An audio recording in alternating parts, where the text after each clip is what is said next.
মুখ্যমন্ত্রী আজকে বলছেন কি যারা আন্দোলন করছে শিক্ষকরা একটা লক্ষণ রেখা থাকা উচিত এবং তারা লক্ষণ রেখা মানছেন না আন্দোলনে।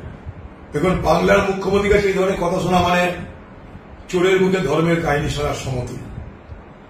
বাংলার মুখ্যমন্ত্রী নিজে শিখিয়েছেন যে আন্দোলন মানে তছনছ করে দাও, আন্দোলন মানে রক্তারক্তি করে দাও, আন্দোলন মানে ধ্বংসাত্মক কর্মকাণ্ড ঘটাও।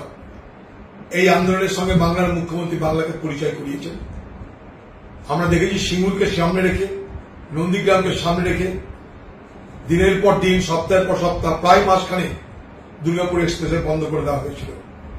আমরা দেখেছি পশ্চিমবঙ্গের বিধানসভা ভেঙে চুরমার করে দেওয়া হয়েছিল। আমরা দেখেছি পশ্চিমবঙ্গের মুখ্যমন্ত্রী নাটক করে অনশনের মঞ্চ তৈরি করেছিল। আর সেই মুখ্যমন্ত্রী তিনি আজকে ধর্মের কাহিনী বলছেন। আজকে তিনি মনে হচ্ছেন যেন কাশীর বাসিন্দা হয়ে গেছেন। কাশীতে তিনি বসবাস করছেন, তাই কাশীর বাসিন্দার মতো তিনি ধর্মের কাহিনী শোনাচ্ছেন আজকে আন্দোলনকারীদের।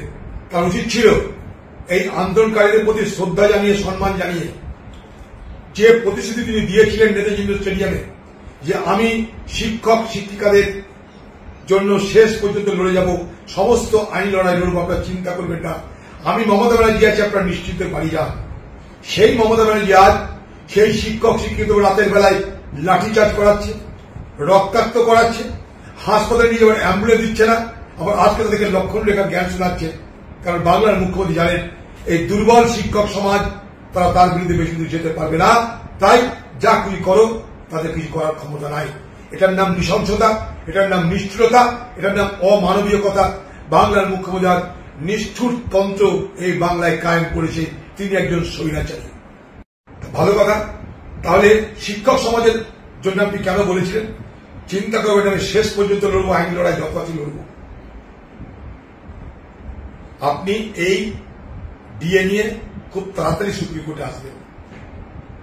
সুপ্রিম কোর্ট যে রায় দিয়েছে আপনাকে ডিএ 25% ফেরত দাও, এটা আপনি মানছেন না।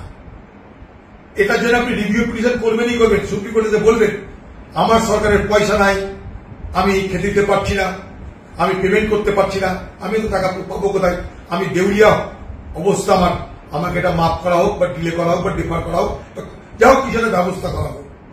এই দাবি করতে আপনি আসবেনই সুপ্রিম কোর্টে। অর্থাৎ নিজের প্রয়োজনে আপনি সুপ্রিম কোর্ট আসবেন সরকারি কোষাগারের টাকা খরচ করে। অর্থাৎ শিক্ষক শিক্ষিকাদের প্রয়োজনে কিন্তু আপনি আসবেন না, কারণ তারা মায়ের ভুগে গেলে আপনার কিছু যায় আসে না।